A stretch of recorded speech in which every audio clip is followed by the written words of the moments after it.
10월 12일 구속 송치할 예정입니다. 먼저 사건 개요입니다. 피의자는 2019년 5월 25일 20시부터 21시 16분경 사이 제주시 소재 펜션에서 전 남편인 피해자 K씨 36세를 흉기로 찔러 살해한 후 5월 27일 11시 30분경 펜션을 나올 때까지 피해자의 시신을 훼손하여 5월 28일 21시 30분부터 21시 37분경 사이 완도행 여객선에서 시신 일부를 바다에 유기하였습니다.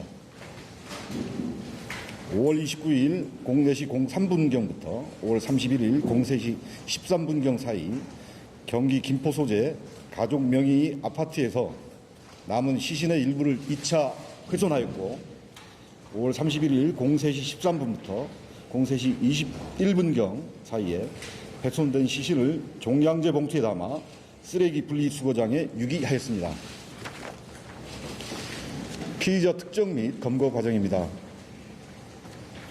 피해자가 5월 25일 펜션에 입실을 한 후 나가는 장면이 주변 CCTV로 확인되지 않는 점, 펜션 내부 감식 및 루미놀 검사 결과 혈흔 반응이 확인되는 점 등에서 피의자에게 용의점이 있다고 판단하였고 6월 1일 피의자 주거지 주변에서 잠복하던 중 피의자가 쓰레기장에 어린 범행 도구를 수거하고 펜션에서 발견된 혈흔이 피해자의 것으로 확인되어 피의자를 긴급 체포하였습니다. 다음은 이제 공범 유무입니다. 피의자는 체포 당시 단독 범행을 주장하였으나 체격이 작은 여성 피의자가 남성을 살해하였고 피의자의 시신을 훼손한 후 옮긴 점 등에 의문이 있어 공범 연루 가능성을 집중 수사했습니다. 범행 시간대 피의자의 휴대전화 사용 내용 및 위치 추적 결과 피의자가 수면제 및 범행 도구 구입 등 사전 범행을 준비한 점, 체포 시까지 동행인이 없었던 점, 여객선 내에서 혼자 시신 일부를 유기하는 장면이 확인되는 점 등으로 볼 때 공범은 없는 것으로 확인되고 있습니다. 다음은 사례 추정 일시입니다. 피해자가 5월 25일 20시경 펜션에서 부친과 마지막으로 통화한 사실과 21시 16분경 피해자의 휴대폰이 꺼진 사실이 확인되고 그 사이 걸려온 전화에 피의자가 제대로 응답하지 못한 점, 피해자에게 투약되었다고 보이는 약물이 약 5분 만에 효과가 나타나는 점, 피의자의 진술 등을 토대로 분석한 결과 범행 시간은 5월 25일 20시부터 21시 16분경 사이로 판단하고 있습니다. 다음은 계획범죄 여부입니다. 피의자는 우발적 범행임을 주장하고 있으나 범행 전에 범행과 관련된 단어들을 인터넷에서 검색하였고 이게 한 범행 보름 전부터 검색한 기록이 나타나고 있습니다. 제주도 입도 전인 5월 17일 주거지에서 약 20km 떨어진 병원 약국에서 졸피뎀 성분의 수면제를 처방받아 구매하는 등 범행 도구를 마트와 온라인을 통해 구매하였습니다.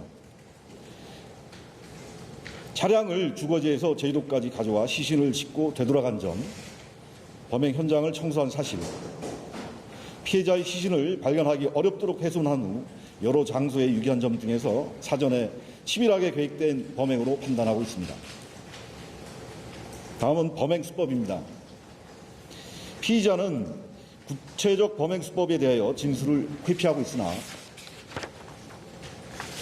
피의자가 체격 차이가 큰 피해자를 정상적인 방법으로 제압하기는 쉽지 않았을 점, 사전에 졸피뎀을 구입한 사실, 현장에 비산된 혈흔 형태 분석 등을 토대로 종합한 결과 피해자가 수면제를 복용한 몽롱한 상태 또는 반수면 상태에서 피해자를 흉기로 최소 3회 이상 공격하여 살해하였을 것으로 추정합니다. 범행 동기입니다. 피의자는 체포 당시부터 피해자가 성폭행을 하려고 하자 이에 대항하는 과정에서 피해자를 살해하게 된 것이라고 주장하고 있으나 범행 수법 등을 인터넷에서 사전에 검색하고 범행 도구를 사전에 구입하거나 준비한 점 등으로 볼 때 피의자의 주장은 허위로 판단됩니다. 프로파일러 투입 결과 피의자가 전 남편인 피해자와 자녀의 면접 교섭으로 인해 재혼한 현재 남편과의 결혼 생활이 깨질 수도 있다고 생각하는 등 피해자의 존재로 인해 갈등과 스트레스가 계속될 것이라는 극심한 불안 때문에 범행하였을 가능성이 있다고 판단됩니다. 다음은 증거 관계입니다.